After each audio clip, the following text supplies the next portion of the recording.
যথাগ্নে দাহিকা শক্তি রামকৃষ্ণে সমাজ্ঞয়া সর্ববেদ্বাসারূপাং তাং শারদাং প্রণমাম্যহম।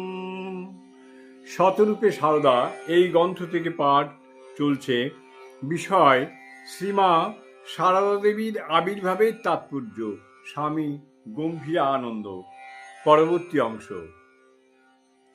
যুগ সংকটের স্বরূপ উপলব্ধি করিয়া শ্রী ঠাকুর মাতা ঠাকুরানীকে নানাভাবে শিক্ষা দিয়া তাহার দেবী শক্তিকে দৈনন্দিন জীবনের সমস্যা পূরণের উপযোগী করিয়া জাগরিতা করিয়া দিয়াছিলেন।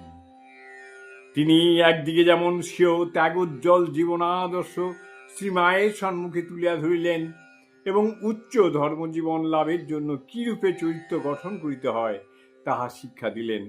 অপরদিকে তেমনি দৈনন্দিন গৃহস্থালীর কর্ম, দেব দ্বিজ অতিথি সেবা, গুরুজনের প্রতি শ্রদ্ধা, ঘনিষ্ঠদের প্রতি স্নেহপরায়ণতা, পরিবারের সেবায় আত্মসমর্পণ ইত্যাদি বহু বিষয়ে তাহাকে উপদেশ দিতে থাকিলেন। যখন যেমন তখন তেমন, যেখানে যেমন সেখানে তেমন, যাহাকে যেমন তাহাকে তেমন, এই নীতিকে ভিত্তি করিয়া লোক ব্যবহার পরিবারের প্রত্যেকের রুচি, স্বভাব ও প্রয়োজন অনুযায়ী তাহার সহিত আদান প্রদান, নৌকায় বা গাড়িতে যাইবার সময় দ্রব্যাদি সম্বন্ধে সতর্কতা, এমনকি প্রদীপে পোলতাটি কেমন করিয়া রাখিতে হয়, প্রদীপের পোলতে, সেটাও তিনি সব অপূর্ব শিক্ষা হইতে বাদ পড়িল না। সমস্ত কিছুই তাহার শিক্ষার মধ্যে অন্তর্ভুক্ত।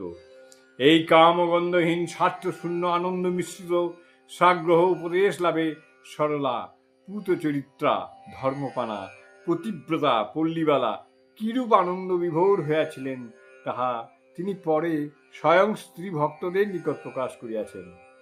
হৃদয় মধ্যে আনন্দের পূর্ণ ঘট যেন স্থাপিত রহিয়াছে। ওই কাল হইতে সর্বদা এইরূপ অনুভব করিতাম। সেই ধীর স্থির দিব্য উল্লাসে অন্তর কতদূর কিরূপে পূর্ণ থাকিত তাহা বলিয়া বুঝাইবার নহে। জয় মা, জয় মা, জয় মা।